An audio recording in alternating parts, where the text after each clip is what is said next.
Before we even get started, Tell them.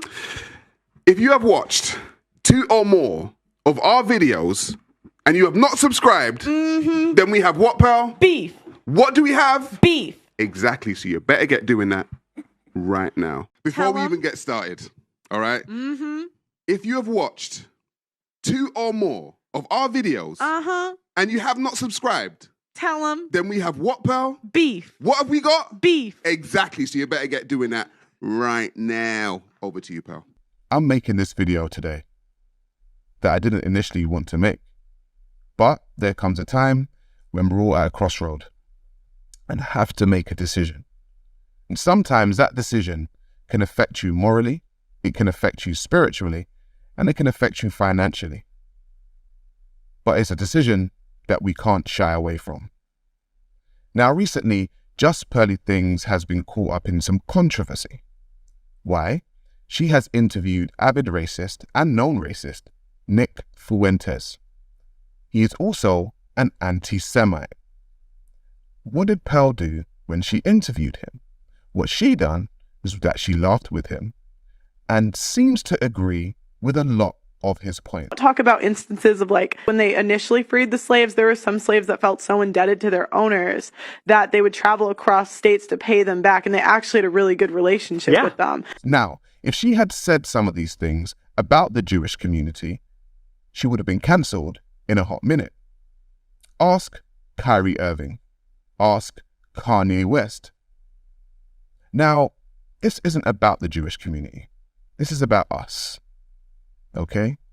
And so after that interview, Pearl decided to make an apology video, which was, in my personal point of view, disingenuous and a PR stunt.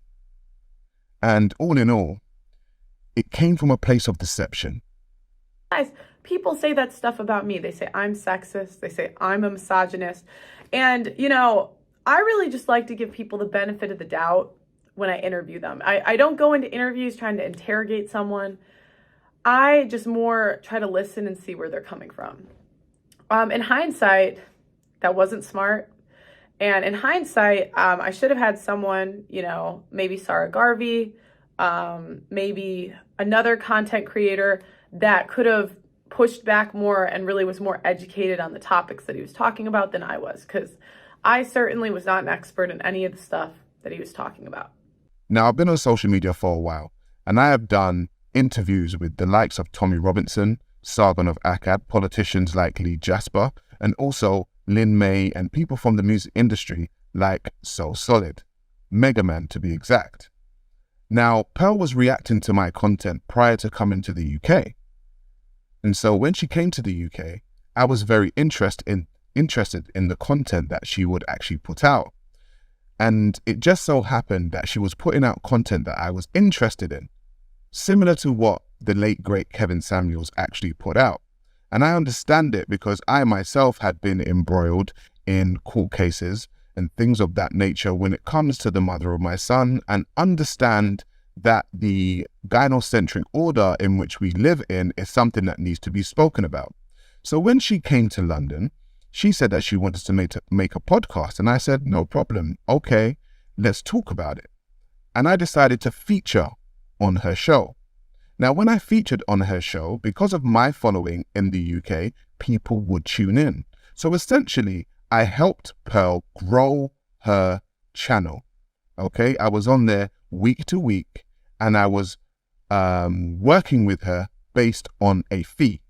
So the tragic death of Kevin Samuels happened, and there was a vacuum within the manosphere space. Who was it going to be filled by? It was actually filled by Just Pearly Things, along with other content creators. Now, I believe that the reason why this space was filled is because Kevin Samuels had a large following of black men. And these black men were essentially fed up with the way feminism had taken over their community, specifically their women. So when he died, there was a vacuum and a lot of black men looking for content like this, and it was filled by Pearl. And I believe that Pearl rose to fame because she herself was the opposite of what those men had been seeing. She was a white woman. She wasn't the types of women that they had been seeing, and essentially she was regurgitating Kevin Samuels' content. So I began working with Pearl, and from the beginning, I started to think that maybe this girl has a colonial mindset. Now, we all know that we don't want to be paranoid, so I kept working with her. However, the more I worked with her is the more that I saw. She had a colonial type viewpoint when it came to Black people. And I had to school her a few times on what it was like to be Black and the Black experience, and also what slavery and colonization was actually like. Do you think that historical catastrophes must be compensated for? No. No. That's stupid. So then, I'm not agreeing or disagreeing. Yeah. So then, how come there were groups of people that got compensation then? How come? For instance, like Jewish people, Chinese people, Japanese people with the bombs. Like there were groups of people who got compensated. I don't know. So it wasn't fair. What? Well, I'm talking about like when I think about group, I think about reparations. So I mean, maybe if the people were still alive today, like, I don't know, maybe. But, like, when you said historical, I thought you meant, like, at the past, not the present. Yeah, so, like, in the past, so, like, people talk about slavery. So, in the past, you know, the Holocaust happened. In the past, you know, the Japanese, but people got compensated for it. Yeah. There's a book, right, called How Europe Underdeveloped Africa. And when you read that book, you realize that the whole Industrial Revolution and stuff like that was started because of the colonization. And you just think, well, if you didn't do that, then you wouldn't be as successful. So, what do you mean by the colonization? So the colonization of Africa, so both the people and the resources, right? There's a direct correlation between the colonization of Africa and the Industrial Revolution. Okay. And so with all the metals and the rubber and all this kind of stuff coming from Africa, it fueled the Industrial Revolution of the West. Wait, so you're saying like in Africa, when you say colonize, you're saying like did England come in and colonize? Yeah, like so European, France, Spain, Portugal, England. And they like enslaved Africans, and that's what you're saying. Okay. So they enslaved and at least colonized the continent. Okay. So when you colonize a continent and then you take ownership of the resources, you're able to gather those resources together and use them to your own benefit. Right. And so you gather those resources, use them to your own benefit and build up your economy, all the while messing up the economy of that actual country. Right. So that video was filmed in 2022. And in that video, what you saw was me attempting to tell Pearl and show Pearl what colonization was like. How people went to another group of people and took their resources and took what was theirs and built their empire off of it. So when Pearl now plays like she doesn't know what colonization is and she doesn't know what slavery is, and she says these insensitive statements, in that video I actually attempted to give her a book. It was called How Europe Underdeveloped Africa. I've read it myself. She semi-dismissed that book. She kind of dismissed that book. And then she went on with herself to go and interview a man like Nick Fuentes. Pearl has Africans that work for her. Now, Nigeria has many issues. Now, the disparity in Nigeria has rich and poor people living just on the breadline. And Pearl has these types of people working for her. They edit her videos. They make her thumbnails. So, look what I have here. This is evidence to show how hard my Americans work. No, hold on. You forgot, yeah? What? This is how hard my white Americans work. Oh, yeah, sorry. They're very hard workers. Yes. I like how they work. My white Americans really work hard. You see that? They inspire us to work harder. No. Do you know what? They don't even inspire. They're working hard for themselves, bro. Oh, okay. You know, they're putting in a lot of work, yeah? They put in a lot of work. My white Americans you guys should work hard. Work hard. Yeah, you could. So Pearl has taken people on from Africa, which on the surface looks like a good thing. And I guess it is. Africans are being fed, they're taking money from her, they are feeding their family. Amazing. However, with a colonial mindset, this can be quite dangerous. And what happened during that interview with Nick Fuentes was that she used an age-old tactic that colonizers use, which was the divide and rule tactic. She pitted African Americans versus Africans when she spoke about how hard Africans work compared to how hard African Americans work. And she also used the term, my Africans. Much of what Pearl says is determined by her management, which she has said to me on many occasions that she shares with Candace Owens. So when you have a colonial mindset and you have a management who tell you what to say, what generally happens in my personal point of view and what I actually saw was that she began to start paying people pittance. She began to start offering contracts to people that owned them, just like a colonial master would. Case in point, myself and Pearl sat down to have a conversation about me signing to her contractually. And I want to make this very clear. I have never signed to the Just Pearly Things network. I have always been an independent. Pearl has known that, and I have known that. And so anytime I worked with Pearl, we had agreed a fee, and I worked for that fee. I have never been signed to the Just Pearly Things contracts. However, she has signed a few Africans, namely King Riches and Auntie Jenny. Now, I have no problem with a King Riches or an Auntie Jenny. However, if we look at the contracts that they signed, you would understand the reason why I use the term colonization and colonial.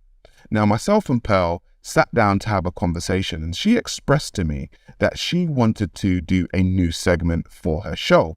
In that segment, she said that she would like me to present a topical news show on a day-to-day basis. So I said, okay, no problem. Talk to me. What are we talking about? And she said she would want me within her studio 4 days per week. I said, okay, from what time?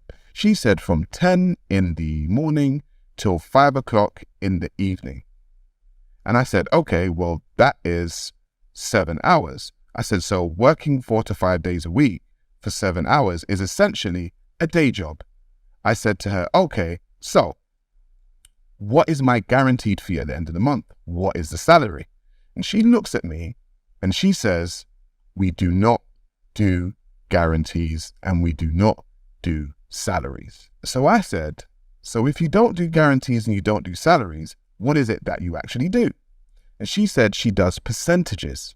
So I said, okay, cool. Well, what's the percentage?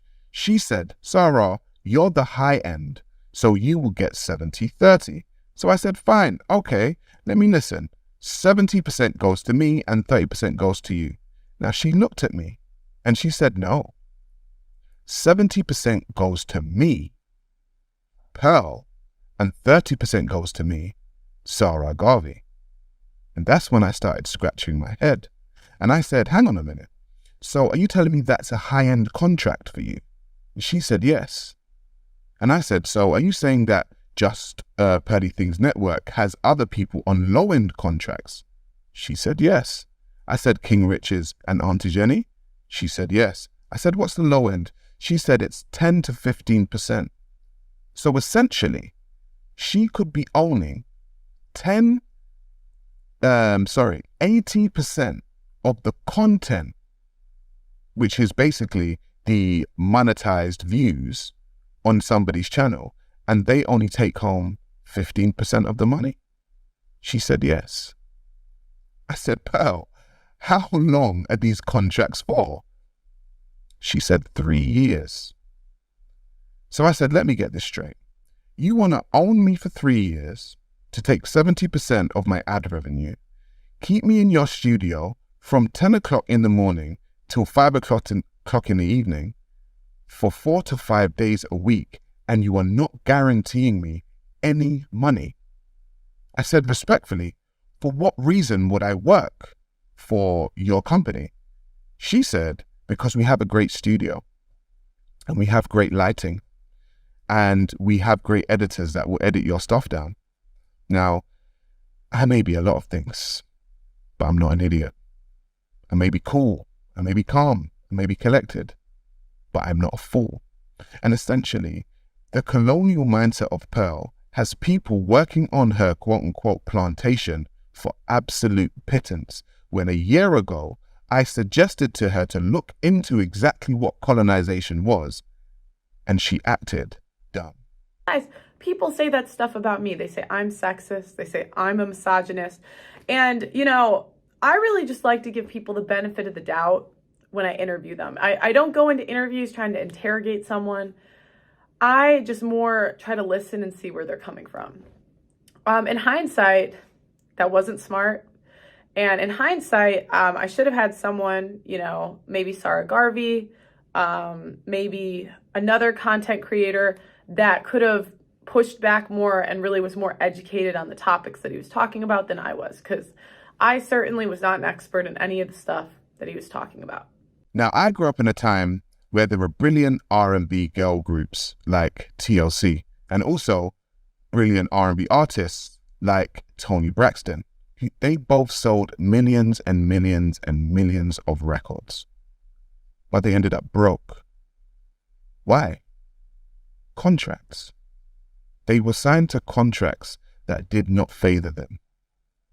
And essentially, what Pearl is trying to do is come back in with the same contracts and do the exact same thing to the manosphere and do the exact same thing to the red pill community. Why? Because Kevin Samuels left a gap, and Kevin Samuels' fan base was predominantly black men, and Pearl has come in there and attempted to be top of the food chain. I will not be a part of this game, and I will not be a part of this colony. I have always been an independent. If people in the UK who can actually say and watch all of my content can say that I've been around before Pearl even arrived in the UK, what would I look like signing my life away, essentially, 70% of all I own, to this woman who just arrived in the UK the other day? She said to me that she's actually looking to sign more talent this year. Good for her. Good for the talent. But I hope they watch this video, and I hope they realize exactly what they will be signing. And I actually hope that this video makes her think about the ways, because essentially, I had been with her from the beginning, and I had helped grow her channel. And if she could suggest this to me, somebody who helped her grow her channel, then you are nothing to her. I have only given you around 30% of what I know. We haven't even touched on the very odd and weird parties that Pearl likes to invite people to. And I was invited to one last year, and she told me that her manager was coming from America and they were going to have a party. And very interestingly, they said that it was going to be board games. And I said, okay, cool. I don't mind playing Monopoly. I don't mind playing Snakes and Ladders. When I got there and I asked her about the board game, she said, no, a board game. There was a whiteboard in the living room. And what she proposed was that we all have a time on the whiteboard and we do what she says, and we talk about certain things which were quite sexual, and we put them on the whiteboard. But you know what I saw? I always saw her manager Kobe in the corner filming everything. And we've all spoken amongst ourselves, and we've spoken about Hollywood and the things that go down. And within that party, what I saw was if people were on that board doing very sexual things and doing things while they were drunk, that stuff was being recorded. but we'll speak about it another time. Here, I want to ask the men in here. Men in here. I want to ask the men in here. Okay. Raise your hand if you think women like violence.